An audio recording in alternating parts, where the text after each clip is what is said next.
Bienvenidos a Derecho Réplica TV, un programa producido por Multimedios Nova y Realpolitik Televisión. Quien conduce Silvia Celini, co-conductor Pedro Domínguez. Buenas noches, Pedro, ¿cómo estás? Buenas noches a todos. Hoy un programón, economía, la realidad que nadie te dice en el país. El Estado deriva presupuestos por la pandemia cuando ya teníamos un país desequilibrado, económicamente débil, ¿no es cierto? Esto vamos a hablar y muchísimo más, vamos a hablar del IVA, vamos a hablar de las empresas, vamos a hablar de muchísimos temas, índices, la pobreza, cómo recuperamos una economía. Para eso lo tenemos a él, tenemos al señor Agustín Lodola, bienvenido. Un placer estar con ustedes. Les recordamos a todos los que nos están viendo, Agustín Lodola es economista, docente, también se encuentra en el área de coordinación tributaria nacional. Principalmente vamos a estar encarando distintos ítems fundamentados en lo que es la economía nacional.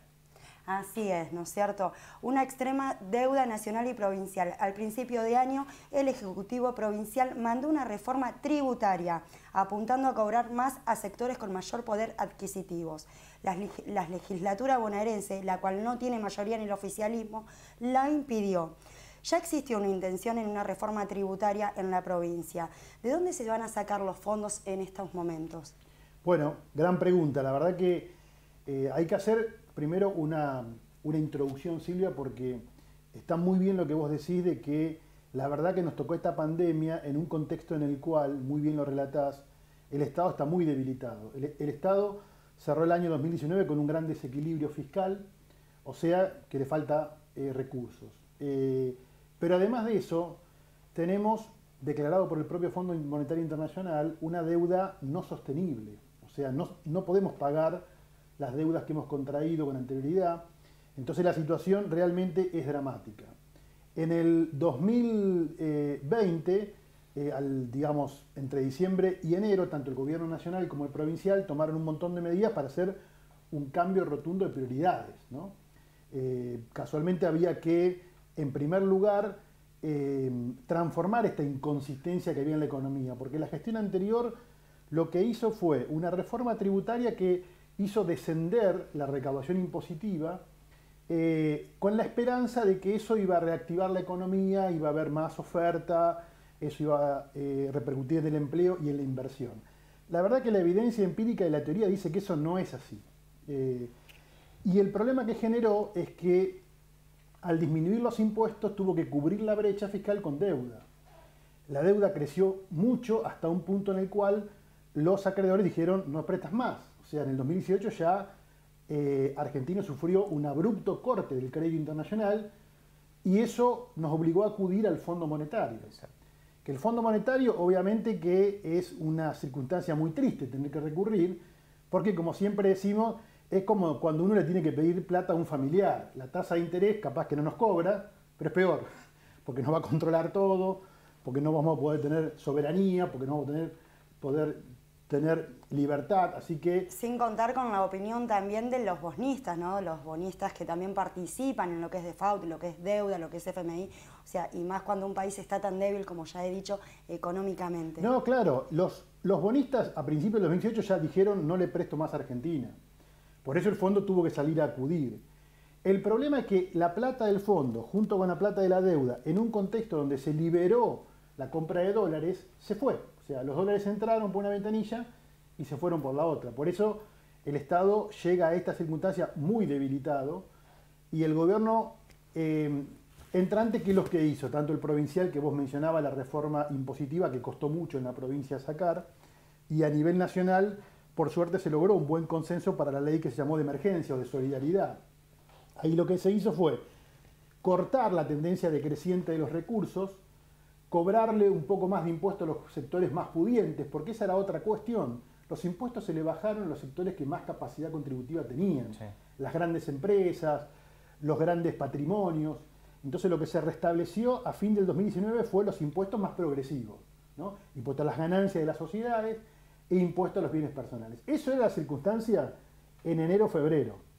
Lamentablemente, tras que veníamos a los tumbos, nos sorprende a todo el mundo esta pandemia que, nuevamente, la pandemia tiene, a ver, para definirla rápidamente, un montón de cosas que conocemos, ¿no? Porque El cierre de fronteras, todos los países del mundo en algún momento ha sufrido cierre de frontera, como en las guerras, como en las grandes crisis. Caída en los precios internacionales del petróleo también sucedieron. Ahora acá hay otra cuestión muy distintiva, que es por privilegiar la salud y para que no haya contagios, se tuvieron que tomar medidas muy viejas, muy extremas de cuarentena. Y la cuarentena es algo muy raro porque es decir a la gente, usted no vaya a trabajar. Entonces, no es como en otras crisis que suceden porque la gente no puede gastar, digamos, no quiere gastar o no tiene para gastar. Acá la diferencia es que la gente no puede gastar porque el gobierno le dijo, mire, toda la actividad económica se para, solamente va a tener movimiento lo esencial, la agricultura, los alimentos, los medicamentos, el resto no. Entonces eso significa un parate de la economía inédito. Vamos a tener una gran caída del producto porque todos lo sabemos que no va a ser parejo porque como hay actividades que siguen y otras que no, hay regiones también que se perjudican más que otras, ¿no? Pero en general la provincia va a estar afectada casi en la mitad de su Producto Bruto. O sea, va a haber una caída muy fuerte.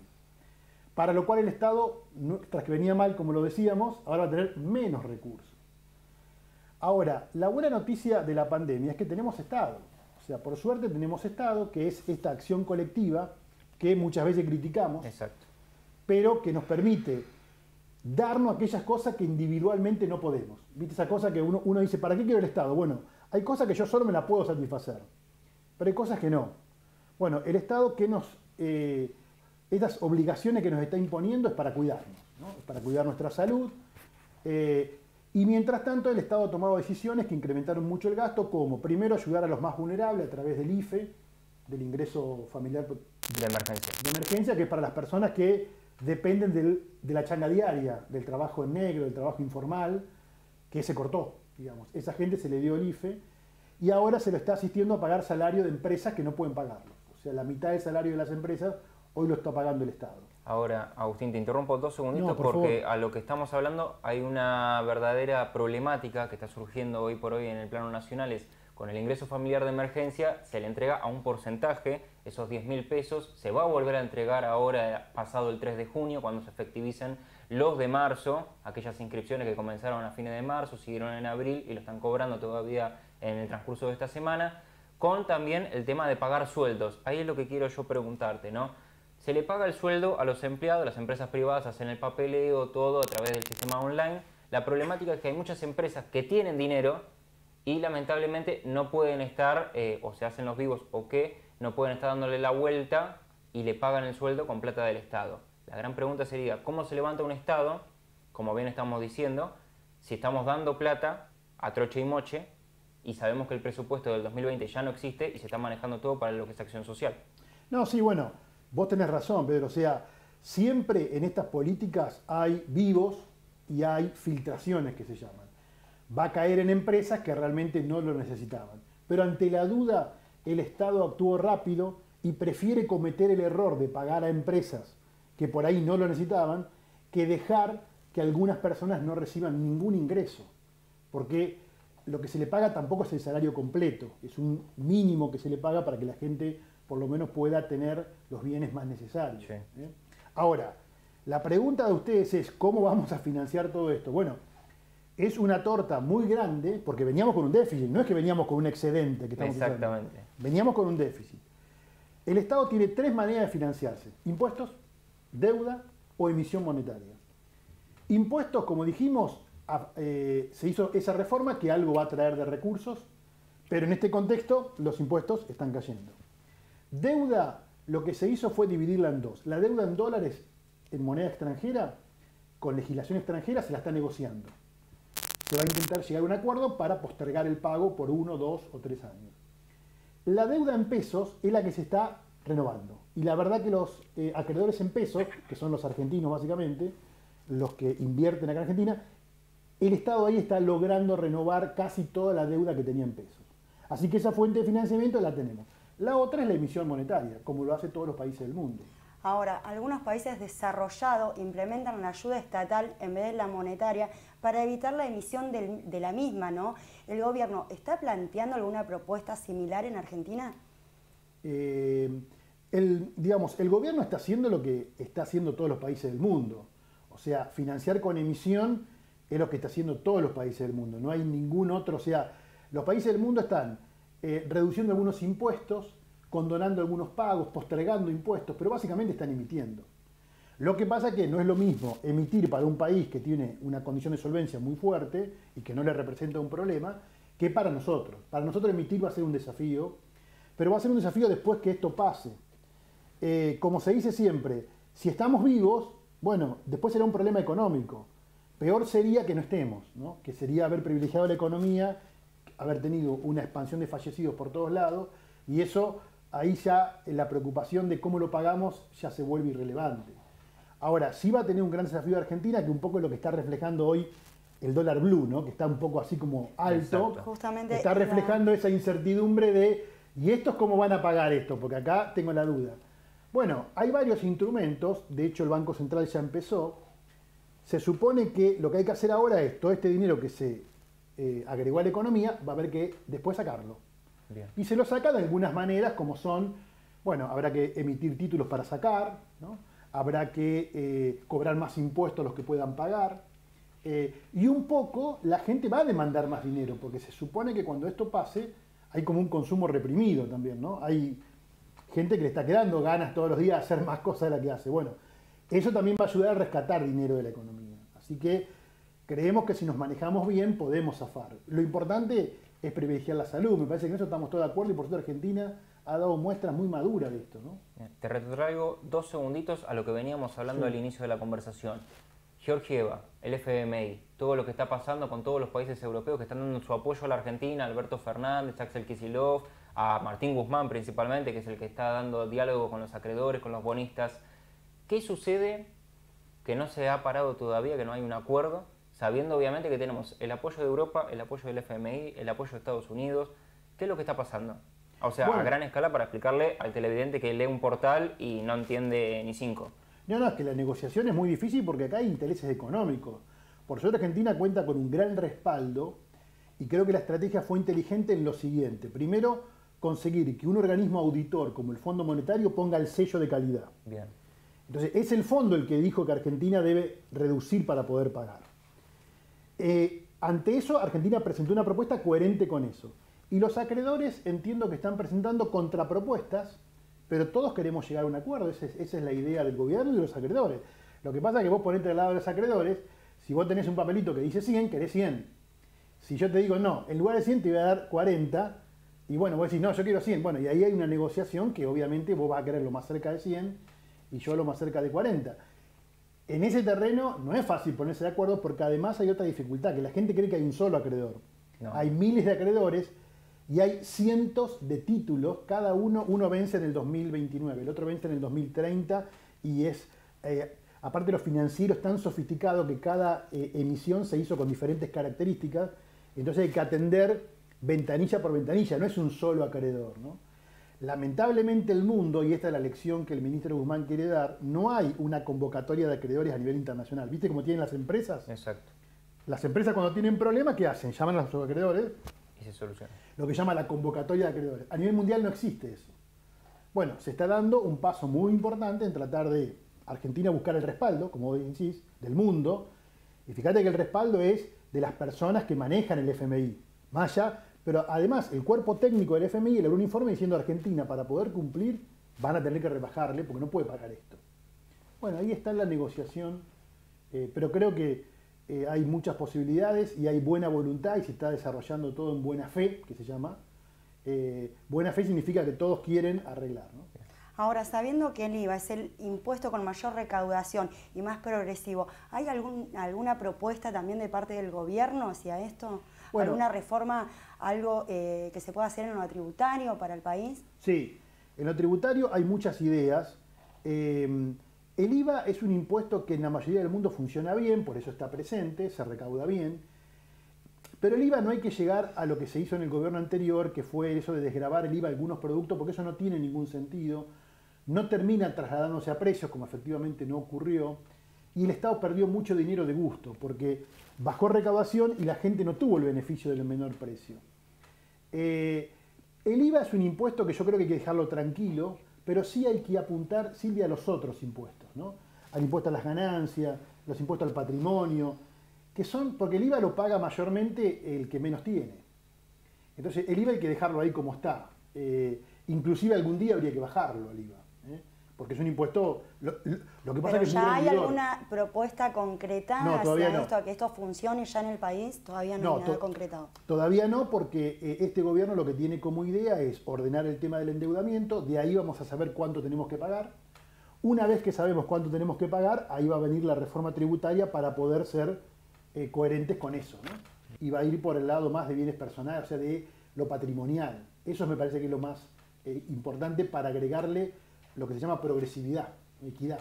Y pensando rápidamente, ¿no? Los pasos a seguir a corto plazo, vamos a suponer, se solucionó el tema de los acreedores, de los bonistas. ¿Qué tendría que hacer Martín Guzmán ahora pensando en lo social? Porque, por ejemplo, vos me mencionabas el IFE lo cobra, vamos a hacer 50%, lo cobra el 20% de la sociedad. Lo cobran 7 millones sobre 20 millones. Exactamente, y todavía hay gente que sí o sí lo necesita, que por Sí. algún motivo todavía no figura. Al ANSES existen estos tires y aflojes que tienen que ir a testificar con atención virtual, obviamente, explicar la Sí, situación. fue muy difícil pagar, creo que se pagó ya 6 millones, falta 1 millón de personas pagarle porque son aquellos, Pedro, te comento, Sí. que son más difíciles de llegar porque no tienen cuenta bancaria, no tienen a veces ni DNI, entonces hay que pagarle por medio del correo.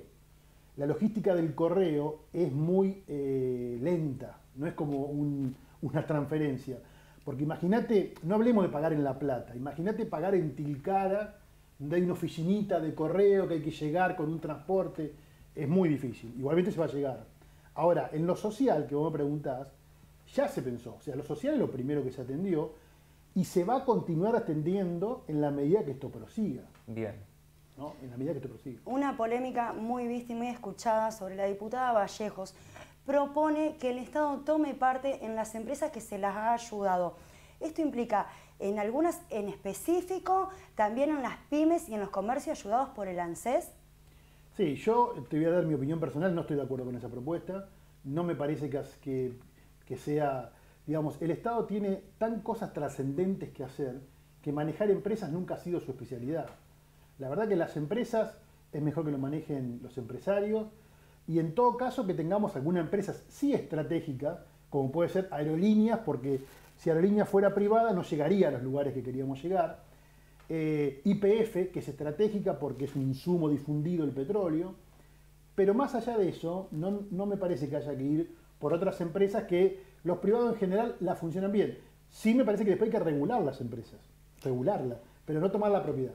Claro, algo muy cortito, se nos termina el programa, No, la por verdad favor. que ojalá pronto te podamos volver a tener para ampliar todo esto para la gente que está preocupada por la economía, creo que el empresario como el trabajador como el comerciante. El Estado está para proponerle algo al comerciante, al monotributista común, al trabajador de todos los días, para darle una mano porque cerraron persianas a más no poder en lo que es todo el país. Sí. Todos sabemos lo que se está viviendo. Y el Estado está ayudando muchísimo con el recurso de los 10.000 pesos por mes, de las asignaciones, las cooperativas, los planes a las personas de menor recurso, ¿no? Y al trabajador de todos los días que hoy por hoy tiene que cerrar su persiana por un alquiler, por un monotributo, porque no puede pagar ingresos brutos, el AFIP. ¿Cuenta con alguna propuesta para este trabajador diario para que no sigan cerrando persianas? Bueno, la verdad que lo que relatás es muy cierto, Silvia. Es una tristeza enorme. A mí me entristece muchísimo cómo esta pandemia nos rompe muchos sueños, ¿no? Porque uno cuando ve un bar que recién abría, un comercio que tenía toda la expectativa, realmente eso es destructivo. El Estado hay dos etapas. La etapa esta es de control de daños. O sea, en este momento, donde para cuidar la salud estamos tratando que la gente se quede en su casa, lamentablemente lo único que hay para hacer es esto, es asistir. Uno está en terapia intensiva, es asistirle, es tratar de que no se muera, tratar de darle el ingreso familiar, tratar de aumentarle las UH como se han aumentado, las jubilaciones, hasta ahí. Una vez que esto pase, ahí sí se van a poder aplicar otro tipo de políticas que son las que vos decís de impulso. Hoy no serviría de nada impulsar, porque le estamos diciendo a la gente que no salga. O sea, no sirve de nada dar un impulso si el negocio está cerrado. Ahora, cuando se pueda abrir la cuarentena, cuando se pueda relajar un poco esto, ahí sí van a venir otro tipo de medidas, ¿no? Ahí sí va a funcionar una hora 12, un plan de impulso estatal fuerte para fomentar las ventas, Pero en este momento no, porque hay que dividir las dos partes que son muy diferentes. Hoy no tendría ningún sentido hacer impulso, sino que lo que hay que hacer es asistir, lamentablemente. Bueno, nos queda muchísimo pendiente el reajuste a los jubilados, nos queda cada vez más corto el programa, cada vez más crítico en nuestro país y todos de la mano tratando de sobrellevarlo y sacarlo adelante. Muchísimas gracias. Se nos termina el programa, eso fue todo hasta acá. Derecho a réplica, quien condujo Silvia Celini, co-conducción Pedro Domínguez. Gracias, señor Daniel, por estar presente. Gracias a ustedes. Nos encontramos el próximo jueves a las 21 horas.